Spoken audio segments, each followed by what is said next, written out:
अस्सलामुअलैकुम बिस्मिल्लाहिर्रहमानिर्रहीम। आज हम लोग डिस्कस करेंगे प्रैक्टिस टेस्ट जो हम लोगों ने केएमयू कैट का कंडक्ट किया था अपने ग्रुप में। तो सबसे पहले टाइम वेस्ट किए बिना आते हैं अपने एमसीक्यूज़ की तरफ। सबसे पहले एमसीक्यूज़ हमारे पास जो है वो है कि हैबिचुएशन हमारे पास habituation refers to which process. Habituation हमारे पास कौन सा प्रोसेस होता है? तो आप लोगों को मैं सिंपली थोड़ा सा ये गाइड कर दूं कि जो हमारे पास हैबिचुएशन प्रोसेस होता है उसमें हम लोग चीज़ों को भूलना स्टार्ट कर देते हैं। फॉर एग्ज़ाम्पल अगर हम लोग मिसाल ले लें किसी बिल्ली की, वो एक दिन आके डरती है, दूसरे दिन वो फिर आके थोड़ी सी और डरती है, तीसरे चौथे एक हफ़्ते बाद वो पूरी मतलब ट्रेंड हो जाती है। उसके जहन में ये बात बैठ जाती है कि भाई अभी मैंने डरना नहीं है, और वो उस चीज़ को ख़त्म कर देती है। फिर वो डरती नहीं है और वो खुलेआम फिर रही होती है। तो इस प्रोसेस को हम लोग कहते हैं हैबिचुएशन। मतलब तो इसका हमारे पास जो करेक्ट ऑप्शन होगा वो हमारे पास ऑप्शन बी है कि the gradual decline in response to a repeated stimulus. मतलब कोई भी स्टिमुलस आउटसाइड से कोई भी चीज़ आ रही है उसको वो डिक्लाइन करे, तो इसको हम हैबिचुएशन प्रोसेस का नाम देंगे। सेकेंड एमसीक्यूज़ हमारे पास है कि imprinting is a form of learning. अब इम्प्रिंटिंग का आप लोगों की बुक में सेकेंड ईयर की जो बिहेवियर का जो चैप्टर है उसमें इम्प्रिंटिंग का टॉपिक है। उसमें एक साइंटिस्ट है, उन्होंने गूजेस को लिया है कि मतलब जिस चीज़ की परवरिश वो पैदा होती है, जिस चीज़ के साथ होती है, तो वो उसको अपना माँ बाप समझ लेता है। अभी जैसे उसने गीज़िस का जो दिया था, मतलब बत्तखों का दिया था उसने, कि उसने बत्तख के जो अंडे थे वो उसके पास हैच हुए, और जैसे ही वो हैच हुए तो वो मतलब उस साइंटिस्ट को अपने पेरेंट्स कंसिडर करने लगे। तो इस प्रोसेस को हम लोग कहते हैं इम्प्रिंटिंग। तो इसमें हमारे पास जो करेक्ट ऑप्शन होगा वो डी होगा, कि इसका मतलब ये है कि involves the rapid formation to the attachment of an object, सही है, और एन ऑर्गेनिज्म। तो हमारे पास इसका डी ऑप्शन करेक्ट है। थर्ड में आते हैं habituation is often studying using. तो हैबिचुएशन प्रोसेस को हम लोग आप लोगों ने अपने दिमाग में इसको बिठाना है कि हम कोई टास्क करके ही हैबिचुएशन का प्रोसेस है उसको स्टडी करते हैं। ठीक है, जैसे मैंने ऊपर एक्सप्लेन किया, तो इसका ऑप्शन जो है वो हम लोग ऑप्शन डी लेंगे कि पैराडाइम्स या जो टास्क होते हैं उसके थ्रू हम लोग पता लगाते हैं कि हैबिचुएशन क्या प्रोसेस है। फिर फोर्थ में हम आते हैं, तो हमारे पास फोर्थ में कहते हैं in habituation the decline in response is due to. अभी ऊपर हम लोगों ने ये बात डिस्कस की है कि जो हमारे पास डिक्लाइन आता है तो वो एक कनेक्शन होता है जो हमारे पास वो वीक हो जाता है। जैसे मैंने बिल्ली का आप लोगों को एक एग्जांपल दी है कि वो मतलब उसका जो डर होता है वो ख़त्म होना शुरू हो जाता है, वीक होना शुरू हो जाता है। तो इसमें हमारे पास ऑप्शन नंबर बी है 4 में, कि उसका जो साइनेप्टिक कनेक्शन होता है आउटसाइड द एनवायरनमेंट वो हमारे पास वीक हो जाता है। फिर आते हैं नीचे हम लोग फिफ्थ की तरफ। तो फिफ्थ में हमारे पास imprinting is most commonly observed in. हमारे पास इम्प्रिंटिंग किन में सबसे ज़्यादा होती है? तो ये हमारे पास बर्ड्स में सबसे ज़्यादा इम्प्रिंटिंग होती है। ये आप लोगों ने याद रखना है, क्योंकि बर्ड्स जो है वो जैसे ही उनके एग्स हमारे पास हैच होते हैं, तो अगर फॉर एग्ज़ाम्पल किसी भी बर्ड के साथ आप उसको छोड़ देंगे तो उसको अपना माँ बाप समझ लेते हैं। तो इसको हम लोग बर्ड्स हमारे पास सबसे ज़्यादा होते हैं। 6 में हमारे पास the critical period for imprinting typically occurs during. हमारे पास जो इम्प्रिंटिंग का जो पीरियड है वो क्रिटिकल पीरियड जो हमारे पास है वो कौन सा होता है? तो उसको हम लोग कहते हैं इन्फेंसी या अर्ली डेवलपमेंट। मतलब बचपन में आप इम्प्रिंट करते हो किसी चीज़ को। मतलब जैसे मैंने कहा कि अंडे से बच्चा निकलता है तो उसके सामने कोई भी चीज़ उसको फीड करे तो वो उसको अपने पेरेंट कंसिडर करता है। तो इसलिए जो बचपन का पीरियड होता है वो क्रिटिकल पीरियड होता है हमारे पास इम्प्रिंटिंग का। 7th की तरफ हम लोग आते हैं, तो 7th में कहता है in imprinting the learned association is typically considered as. तो इम्प्रिंटिंग हमारे पास जो लर्नड एसोसिएशन, ये हम लोग सीखते हैं, इम्प्रिंट करते हैं किसी चीज़ को, तो ये हमारे पास परमानेंट होता है। ज़ाहिरी बात है, ऊपर हमने ये चीज़ें डिस्कस की है कि किसी भी चीज़ को आप इम्प्रिंट करोगे, अपना पेरेंट कंसिडर करोगे, तो पेरेंट्स तो परमानेंट ही होते हैं ना। तो परमानेंट एंड इनफ्लेक्सिबल, टेम्पररी तो हो नहीं सकता, मॉडरेट भी नहीं हो सकता, और कंप्लीट एब्सेंट तो ये तो कुछ और ही है। 8 पे आते हैं, तो habituation can be distinguished from sensory adaptation by. हम हैबिचुएशन को कैसे डिस्टिंग्विश मतलब सेपरेट कर सकते हैं, कैसे हम लोग इसको एक अलग चीज़ कंसिडर कर सकते हैं सेंसरी एडेप्टेशन से। तो ये हम तब करेंगे जब हमारे पास जो स्पीड है उस हम लोग स्पीड को देखेंगे कि जिस स्पीड पे वो डिक्लाइन हो रहा है हमारे पास। तो the speed at which the decline in response is occur, मतलब रिस्पॉन्स का जो हमारे पास डिक्लाइन पीरियड होता है तो उसको हम लोग कहते हैं हैबिचुएशन, और ये हमारे पास सेंसरी एडेप्टेशन से डिफरेंस है इसका। इम्प्रिंटिंग नाइन्थ में हम आते हैं, इज़ एन एग्जाम्पल ऑफ, हमारे पास इम्प्रिंटिंग किस चीज़ का एग्जाम्पल है, तो ज़ाहिरी बात है ये क्लासिकल कंडीशनिंग का भी है। मतलब हम लोग कंडीशन देते हैं ना किसी भी चीज़ को, ऑपरेंट कंडीशन, बिल्कुल ऑपरेंट कंडीशनिंग का भी है, सोशल लर्निंग का भी है। इसमें जो डी ऑप्शन है ना, इसको आपने देखना है कि नॉन एसोसिएटिव लर्निंग, मतलब लर्निंग के साथ इसकी कोई एसोसिएशन ही नहीं है। तो ये तो बिल्कुल ही गलत हो गया ना, मतलब ठीक हो गया ये ऑप्शन, ऑप्शन डी हमारे पास ठीक है, क्योंकि नॉन एसोसिएटिव लर्निंग, इसमें हम लोगों को लर्निंग की ज़रूरत नहीं होती है कि हम लोग किसी चीज़ को लर्न करें, हम बस जस्ट उसको इम्प्रिंट करते हैं। ठीक हो गया। फिर आते हैं हम लोग अपने MCQs नंबर 10 की तरफ। तो MCQs नंबर 10 की तरफ आते हैं, विच of the following is not an example of habituation. हमारे पास हैबिचुएशन का जो एग्जाम्पल है, तो अब हम आते हैं अपने MCQs नंबर 10 की तरफ। MCQs नंबर 10 हमारे पास है कि which of the following is not an example of habituation. हमारे पास हैबिचुएशन की एग्जाम्पल कौन सा नहीं है। अब पहला है इग्नोरिंग बैकग्राउंड नॉइस, ये हमारे पास है हैबिचुएशन का, मतलब आप बैकग्राउंड में कोई भी चीज़, मशीन चल रही है, हॉर्न कोई मार रहा है तो आप उसको इग्नोर करते हैं ना, तो ये हैबिचुएशन में आता है।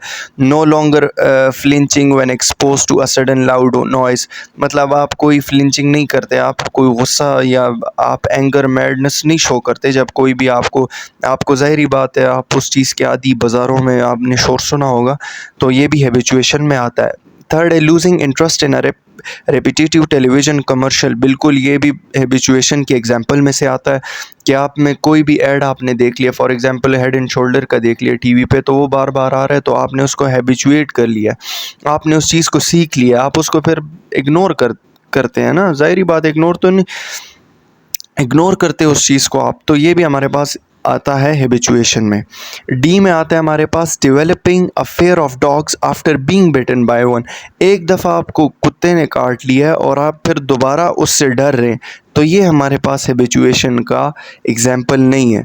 अगर आपको एक दफ़ा काट लिए तो फिर आप, मतलब आपको पता लग जाता है वैसे भी मुझे पहले काटा हुआ है तो अभी भी काट ले तो कोई फ़र्क नहीं पड़ता, तो इसलिए ये हैबिचुएशन के एग्जाम्पल्स में से आता है।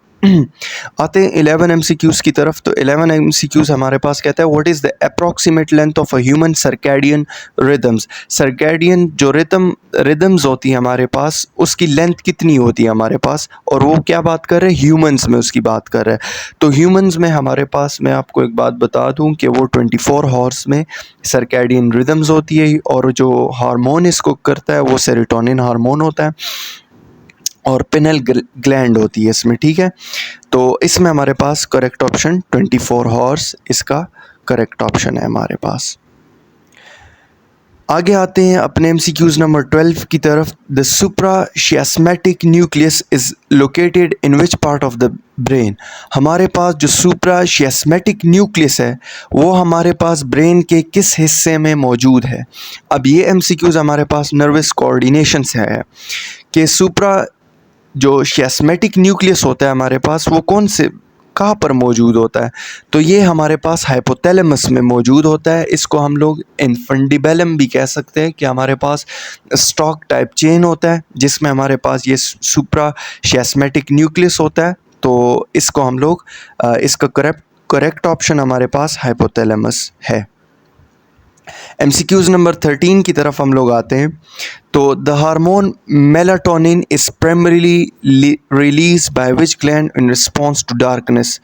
जब हमारे पास हमें पता लग जाता है कि अंधेरा आने वाला है, तो उस टाइम पे आपका जो हार्मोन है मेलाटोनिन वो क्यों रिलीज़ होता है और कौन सा ग्लैंड इस तरह है जो रिलीज़ करता है मेलाटोनिन हार्मोन को। ये काफ़ी इंपॉर्टेंट एमसीक्यूज़ है, ये आता होता है ये एमसीक्यूज़। तो हमारे पास थायराइड ग्लैंड तो बिल्कुल भी नहीं करता, क्योंकि थायराइड ग्लैंड हमारे पास T3 T4 में होता है। आयोडो जो होता है T4 T3 थायरोक्सिन हार्मोन को रिलीज़ करता है। एड्रिनल ग्लैंड हमारे पास एड्रिनल ग्लैंड हमारे पास होता है किडनीज़ में। तो किडनी में एड्रिनल ग्लैंड होती है जो एपिनेफ्रिन और नॉर एपिनेफ्रिन को ये रिलीज़ करता है, तो ये भी नहीं है।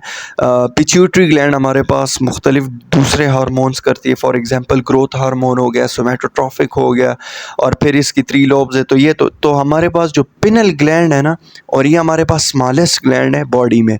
तो पिनल ग्लैंड हमारे पास ऐसा ग्लैंड है ब्रेन में जो हमारे पास मेलाटोनिन हार्मोन को रिलीज़ करता है, और ये जब अंधेरा हमारे पास आता है तो हमें हमारा मेलाटोनिन हार्मोन रिलीज़ होता है। मतलब रात का टाइम, मगरिब के टाइम जो होता है, हम इसको डॉन डस्क टाइम भी कह सकते हैं। विच of the following is not influenced by circadian rhythms. इनमें से वो कौन सा है जो सर्कैडियन रिदम्स उसमें उसका कोई अमल दखल नहीं होता। मतलब एमसीक्यूज़ का मकसद ये है कि सर्कैडियन रिदम्स का इस कौन सी ऐसी चीज़ है जिसमें इसका कोई अमल दखल नहीं है। तो ये हमारे पास स्लीप वेक साइकिल्स बिल्कुल सर्कैडियन रिदम्स का है, बॉडी टेम्परेचर भी है, डाइजेशन नहीं है हमारे पास, और रिप्रोडक्टिव साइकिल्स भी बिल्कुल इसी का काम है। तो हमारे पास डाइजेशन जो काम है ये सर्कैडियन रिदम्स का काम नहीं है हमारे पास, ये हमारे पास जीआईटी का काम है, ये अलग चीज़ है। तो इसलिए ये हमारे पास इन्फ्लुएंस नहीं करता है, इसका कोई अमल दखल नहीं है सर्कैडियन रिदम्स के रिलेटेड। 15 में jet lag occurs when there is a mismatch between. हमारे पास जेट लैग तब होती है जब हमारे पास मिसमैच होती है। अब जेट लैग को आप लोगों ने समझना है कि हमारे पास जेट लैग है क्या चीज़। जेट लैग हमारे पास जब हमारे पास सर्कैडियन रिदम्स में कोई डिस्टर्बेंस आती है तो उसको हम लोग जेट लैग कहते हैं, ठीक है। तो इसलिए इसकी मिसमैच तब होती है जब हमारे पास सर्कैडियन रिदम्स और एनवायरमेंटल क्यूज़ जो होते हैं वो मिसमैच हो जाते हैं, तो हमारे पास जेट लैग स्टार्ट हो जाते हैं। मतलब आपका जो पैटर्न होता है वो डिस्टर्ब हो जाता है। आते हैं एमसीक्यूज़ नंबर 16 की तरफ। एमसीक्यूज़ नंबर 16 में कहता है कि ethology is the scientific study of, कि ईथोलॉजी कौन सी स्टडी को कहते हैं, किस चीज़ की स्टडी को हम लोग ईथोलॉजी कहते हैं। तो हमारे पास ये एनिमल बिहेवियर्स को हम लोग ईथोलॉजी कहते हैं। ये ह्यूमन बिहेवियर बिल्कुल नहीं है, एनिमल बिहेवियर को हम लोग कहते हैं ईथोलॉजी। एनिमल में ज़ाहिरी बात है दोनों आ जाते हैं। फिर 17 एमसीक्यूज़ की तरफ आते हैं। What is the term for a behaviour that benefits another individual at a cost to oneself. कहता है वो कौन सा टर्म है बिहेवियर के लिए जिसमें दूसरे इंडिविजुअल को फ़ायदा देते और ख़ुद को नुकसान देते हैं। तो इसमें हमारे पास कोऑपरेशन तो नहीं है, कोऑपरेशन में दोनों तरफ से फ़ायदा होता है। एल्ट्रुइज़म में हमारे पास एक तरफ से फ़ायदा होता है, दूसरी तरफ से नुकसान होता है। कोऑपरेशन नहीं है हमारे पास, एल्ट्रुइज़म मुझे लग रहा है। कंपटीशन भी हमारे पास नहीं है क्योंकि उसमें दोनों जान मार रहे हैं। एग्रेशन में भी एक भी गुस्सा है, दूसरे में भी गुस्सा है, तो कोई नुकसान फ़ायदा नहीं हो रहा। एग्रेशन में तो दोनों नुकसान में, कंपटीशन में दोनों फ़ायदे में, कोऑपरेशन में भी फ़ायदे में। एल्ट्रुइज़म हमारे पास ऐसा एक प्रोसेस है जिससे एक को फ़ायदा होता है बिहेवियर में और दूसरे को नुकसान होता है। मूव करते हैं एमसीक्यूज़ नंबर 18 पे। एमसीक्यूज़ नंबर 18 में हमारे पास कहता है कि which of the following is an example of a fixed action pattern. Fixed action pattern का एग्जाम्पल हमारे पास behaviour, in a sense of behaviour, fixed action pattern का एग्जाम्पल हमारे पास कौन सा है, ठीक है। तो इसमें हमारे पास हंटिंग बिहेवियर जो है ना वुल्फ्स में, ये हमारे पास फिक्स्ड है। मतलब हंट करना है वुल्फ्स ने, जो हमारे पास वुल्फ्स होते हैं ना जिसे हम भेड़िया कहते हैं, तो उनका तो फिक्स्ड होता है कि आपने हंट करना है, शिकार करना है। Learning to ride a bicycle ये तो नहीं हो सकता क्योंकि आप बाईसाइकिल को लर्न कर रहे हो और फिर आपको फिक्स तो नहीं कर रहे ना, आप तो उसको छोड़ देते हो, फिर आप कहीं और जाके आप बाईसाइकिल से मोटरसाइकिल पे शिफ्ट कर रहे हो, गाड़ी पे, तो ये नहीं है। सॉल्विंग अ पज़ल भी आप सॉल्व करके छोड़ देते हो। पज़ल डिफरेंट टाइप के होते हैं। एक्वायरिंग अ न्यू लैंग्वेज, नई लैंग्वेज आप मतलब सीख रहे हो, तो ये भी फिक्स एक्शन पैटर्न का मतलब ये है कि आपने फिक्स काम, फिक्स कौन सा है इसमें एग्जाम्पल जो है, तो वो हमारे पास बिहेवियर ऑफ वुल्व्स है जो हंट करते हैं वो लोग। आगे आते हैं 19 पे, imprinting, classical conditioning and operant conditioning और examples of imprinting, classical conditioning, operant conditioning, ये हमारे पास किस चीज़ के एग्जाम्पल है? तो ये हमारे पास इनेट बिहेवियर्स के तो बिल्कुल भी नहीं है। मैं सिंपल सी बात ये बता दूं कि इम्प्रिंट हम लोग ये लर्न बिहेवियर, क्लासिकल कंडीशनिंग और ऑपरेंट कंडीशनिंग ये हम लोग चीज़ें सिखाते हैं। आप लोगों ने वो मंकीज़ वाला देखा होगा जो गोरिल्ला वाला है, और वो माउस का भी देखा होगा आपने जो वो चूहे का आगे स्किनर बॉक्स में उन्होंने एक्सपेरिमेंट किया था, तो वो उसको सिखा रहे हैं। तो ये हमारे पास लर्न बिहेवियर्स में आता है। तो इसका करेक्ट ऑप्शन हमारे पास है लर्न बिहेवियर। आते हैं 20 पे, proximate causes of behaviour refers to, मतलब बिहेवियर के जो प्रॉक्सिमेट कॉजेज है, ऐसी क्या चीज़ है जो बिहेवियर को चेंज करती है? तो वो हमारे पास आता है इसमें सी, ऑप्शन सी इसमें करेक्ट है। The immediate triggers and mechanism of a behaviour, मतलब अचानक किसी चीज़ की तब्दीली आना और आपके बिहेवियर में उसके रिलेटेड चेंज आना, तो ये हमारे पास बिहेवियर का प्रॉक्सिमेट कॉज है कि उसको चेंज करता है। बाकी एवोल्यूशनरी तो वो तो आपका पिछले जन्म की बात कर रहे हैं, तो वो तो आप में बिहेवियर में चेंज नहीं आता ना। आपकी बिहेवियर, जेनेटिक्स की बात नहीं कर रहे हैं हम लोग, बिहेवियर की बात कर रहे हैं। फिर जेनेटिक बेसिस पे तो बिल्कुल भी नहीं है, क्योंकि जेनेटिक में आपके बिहेवियर में बिल्कुल भी चेंज लाते हैं चेंजेस, लेकिन वो प्रॉक्सिमेट कॉज की बात कर रहा है कि प्रॉक्सिमेट डायरेक्ट कौन सा ऐसा बिहेवियर में आपके चेंज आता है, सोशल कॉन्टेक्स्ट से भी नहीं आता। मतलब इमीडिएट ट्रिगर, जो कोई भी डायरेक्ट आपको कोई बात कहे और डायरेक्ट आपकी बिहेवियर में चेंज, तो ये हमारे पास प्रॉक्सिमेट कॉज है। 21, which organelle is responsible for synthesis of protein in a eukaryotic cell. Eukaryotic cell में हमारे पास वो कौन सी ऑर्गेनेली है जो प्रोटीन सिंथेसिस में, तो ये आपने याद रखना है कि वो राइबोसोम है। मैं एंडोप्लाज्मिक रेटिकुलम को भी बता देता हूँ। एंडोप्लाज्मिक रेटिकुलम हमारे पास एक नेटवर्क है जिसमें हमारे पास 2 टाइप्स आते हैं इसके, एक आता है स्मूथ एंडोप्लाज्मिक और एक आता है rough endoplasmic. Smooth endoplasmic reticulum में हमारे पास कोई भी राइबोसोम्स नहीं अटैच्ड होते और रफ में हमारे पास अटैच्ड होते हैं। सेकंड में आते हैं तो गोल्जी अपरेटस, इसका काम तो हमारे पास वेसिकल को ट्रांसपोर्ट करना है, तो ये भी नहीं है।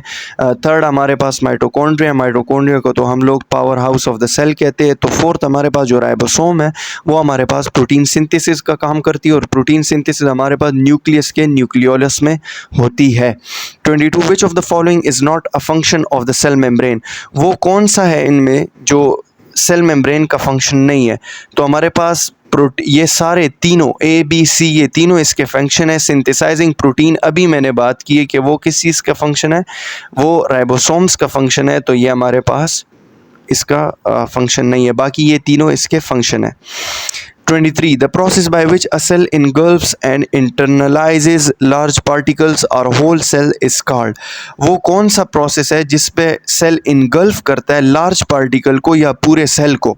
उस प्रोसेस को हम लोग क्या नाम देते हैं? तो उस प्रोसेस को हम लोग फेगोसाइटोसिस कहते हैं, और इसको हम लोग ऐसे भी कह सकते हैं कि मतलब फेगोसाइटोसिस हमारे पास सॉलिड पार्टिकल्स को वो करता है, इनगल्फ करता है, और लार्ज पार्टिकल को करता है। पिनोसाइटोसिस हमारे पास जो है वो लिक्विड फॉर्म में जितने भी हमारे पास सेल होते हैं उसको इनगल्फ करता है। एक्सोसाइटोसिस हमारे पास सेल के अंदर से जो है ना बाहर जो चीज़ मूव करती है वो एक्सोसाइटोसिस, मतलब कोई भी केमिकल सेल के बाहर से अंदर से बाहर की तरफ आ रहा है तो उसको एक्सोसाइटोसिस कहते हैं। और ऑस्मोसिस हमारे पास सेमी परमेबल मेम्ब्रेन के थ्रू हायर कंसंट्रेशन से लोअर कंसंट्रेशन की तरफ आता है, तो इसका करेक्ट ऑप्शन फेगोसाइटोसिस है। Which of the following is responsible for the production of ATP in eukaryotic cell? अभी ऊपर मैंने आप लोगों को बताया कि power house of the cell हम लोग किसको कहते हैं, जिसमें हमारे पास एटीपी बनता है, तो वो हमारे पास क्या है? वो हमारे पास माइटोकॉन्ड्रिया है। 25 में आते हैं, the endoplasmic reticulum can be classified, अभी मैंने ये भी बताया कि smooth endoplasmic and rough endoplasmic. What is the main function of the rough endoplasmic reticulum? ये बात आप लोगों ने अपने जहन में याद रखनी है। रफ एंडोप्लाज्मिक रेटिकुलम हमारे पास करता है प्रोटीन सिंथेसिस। मैंने आप लोगों को कहा कि रफ एंडोप्लाज्मिक रेटिकुलम में हमारे पास राइबोसोम्स होते हैं, तो क्या करेगा? Protein synthesis. Smooth endoplasmic reticulum में हमारे पास राइबोसोम नहीं होते, तो वो प्रोटीन सिंथेसिस नहीं नहीं करेगा, वो हमारे पास ये बाकी जो तीनों ऑप्शंस है ना ये करेगा। लिपिड सिंथेसिस करेगा, डिटॉक्सिफिकेशन करेगा ड्रग्स की, और कैल्शियम स्टोरेज भी करेगा, ये स्मूथ करेगा। और रफ एंडोप्लाज्मिक रेटिकुलम हमारे पास प्रोटीन सिंथेसिस में हेल्प करती है। 26. Which organelle is responsible for the breakdown of cellular waste and damage organelle? वो कौन सा organelle है जो हमारे पास responsible होता है cellular waste और damage जो हमारे पास organelles होते हैं उनको ट्रांसपोर्ट करने में या उसको ख़त्म करने में या उनको खाने में, वो कौन सी चीज़ है? तो वो हमारे पास होती है लाइसोसोम्स, इनको हम सुसाइडियल बैग्स भी कहते हैं, ठीक है। मतलब ये हमारे पास जो वेस्ट प्रोडक्ट होता है उनको ये इनगल्फ करता है। The movement of water across a semi-permeable membrane from an area of lower solute concentration to an, अब भी मैंने आपको ऊपर बताया है कि जो सेमी परमेबल मेम्ब्रेन के through from an area of lower concentration to an area of, अच्छा वो मैंने आप लोगों को बताया हाइयर से।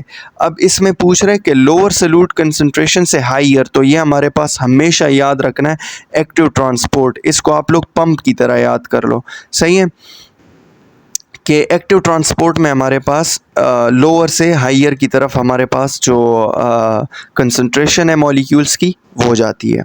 तो 27 में हमारे पास सी करेक्ट है, ठीक है।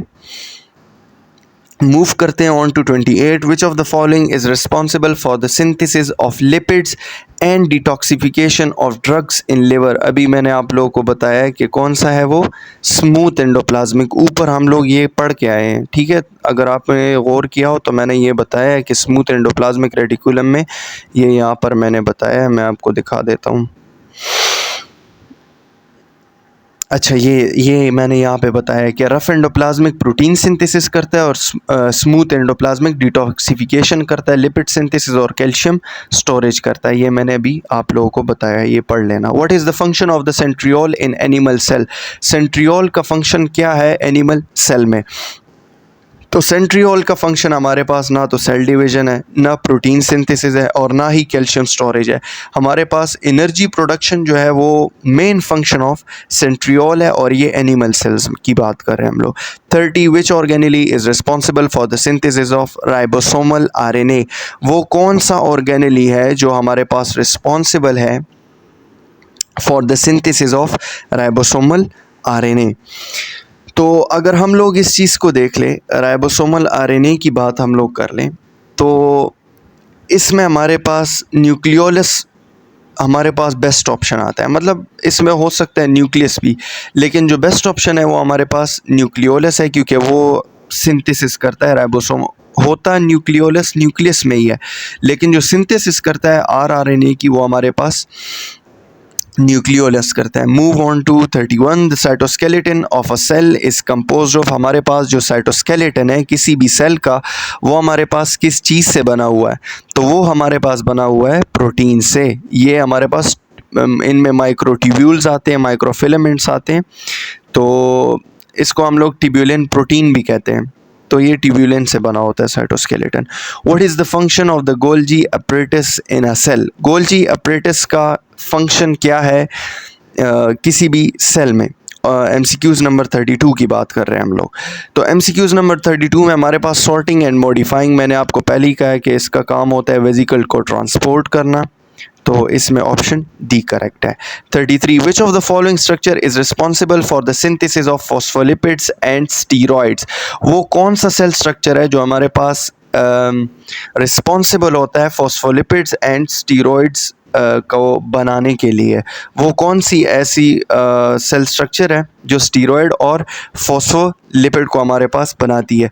तो वो हमारे पास होती है जी स्मूथ एंडोप्लाज्मिक रेटिकुलम होती है। मैंने आपको कहा कि वो लिपिड सिंथेसिस करती है, तो फॉस्फोलिपिड्स और ये हमारे पास स्टीरॉयड दोनों ही लिपिड्स है, फैट्स है। तो हम लोग स्मूथ एंडोप्लाज्मिक रेटिकुलम को सही कंसिडर करेंगे और इसमें ऑप्शन सी करेक्ट है। आगे आते हैं 34 में। The genetic material of a prokaryotic cell is located, ये मस्ट इंपॉर्टेंट है।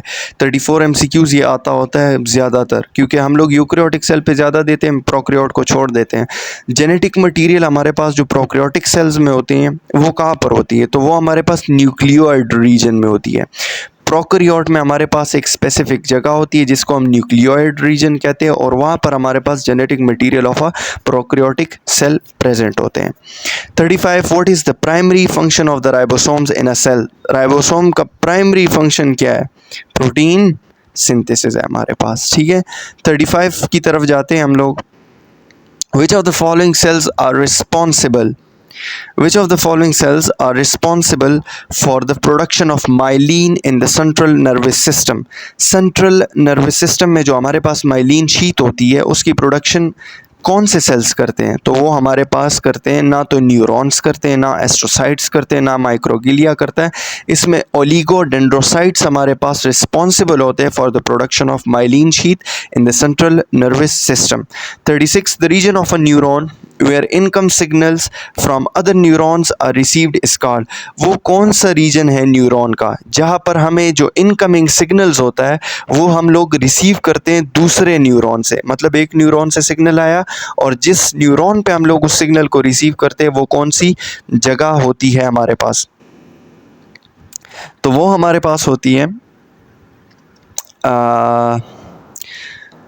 जो हमारे पास जगह होती है जहाँ पर हम लोग रिसीव करते हैं तो वो हमारे पास साइनेप्स होती है। साइनेप्स आप लोगों ने पढ़ा भी होगा कि the junction between two points जहाँ पर हम लोग रिसीव करते हैं इस चीज़ को। Which of the following neurotransmitters is primarily associated with the regulation of mood, sleep and appetite? वो कौन सा न्यूरोट्रांसमीटर है? इसको हम लोग हार्मोन भी कह सकते हैं या न्यूरोट्रांसमीटर कह लें कि वो हमारे पास रिस्पॉन्सिबल होता है हमारे मूड स्विंग्स में, स्लीप में और हमारे भूख लगने और भूख ना लगने में। वो कौन सा न्यूरोट्रांसमीटर है जो रिस्पॉन्सिबल होता है? तो एसिटाइल कोलाइन जो हमारे पास है, it is a neurotransmitter which is responsible for our mood swings, sleep and appetite level. What is the main function of the somatic nervous system? Somatic nervous system का हमारे पास मेन फंक्शन क्या है? MCQs number 38 है। तो regulating इनवॉल्युंटरी body function, transmitting है। Simple सी बात ये है, आप लोगों ने पहले ये समझना है कि सोमैटिक सिस्टम हमारे पास है क्या चीज़। सोमैटिक सिस्टम हमारे पास इनवॉलंटरी जो बॉडी फंक्शंस जितनी भी होती है ना वो हमारे पास सोमैटिक नर्वस सिस्टम में आती है। तो इसका डायरेक्ट जो ऑप्शन होगा वो आपको पता होना चाहिए कि वो रेगुलेटिंग इनवॉलंटरी, ट्रांसमिटिंग सेंसरी वो तो हो ही नहीं सकता, कोऑर्डिनेटिंग वॉलंटरी मूवमेंट्स तो इसमें होती नहीं है, और कंट्रोलिंग रिलीज ऑफ हार्मोन्स ये भी नहीं है इसमें। आगे आते हैं, the tiny gaps between adjacent Schwann cells along an axons are called. हमारे पास जो श्वान सेल्स है उनमें हमारे पास जो टाइनी गैप्स होते हैं, जो छोटे छोटे स्पेसेस होती हैं हमारे पास, उसको क्या कहते हैं हम लोग? उसको नेम क्या देते हैं हम लोग? तो उसको हम लोग देते हैं माइलिन शीट्स। अभी ऊपर मैंने आप लोगों को बताया भी है कि वो हमारे पास रिस्पॉन्सिबल होता है। अब इसमें हमारे पास नोड्स ऑफ रेनवेयर भी नहीं होता क्योंकि वो तो हमारे पास एंड्स में होता है। साइनेप्टिक क्लेफ्ट्स भी नहीं है हमारे पास। न्यूरोट्रांसमीटर माइलिन शीट्स हमारे पास उसके दरमियान टाइनी गैप्स हैं जो रिस्पॉन्सिबल होते हैं सिग्नल को ट्रांसमिट करने में। 40 विच part of the brain is primarily responsible for the coordination of voluntary movements and balance? वो कौन सा पार्ट है ब्रेन का जो हमारे पास कोऑर्डिनेशन ऑफ वॉलंटरी मूवमेंट्स में हेल्प करता है और हमारे चलने फिरने में हमें बैलेंस रखता है? तो वो हमारे पास सेरिब्रम होता है, और सेरिब्रम हमारे पास लार्जेस्ट पार्ट है ब्रेन का जो हमारे पास वॉलंटरी एक्शंस को कंट्रोल करता है, और सेकेंडली हमारे पास बॉडी बैलेंस को कंट्रोल करता है। तो ये 40 अभी मैंने आपको, और इंशाल्लाह बाकी 60 रह गए तो वो बाद में हम उस चीज़ को एक्सप्लेन करेंगे। शुक्रिया।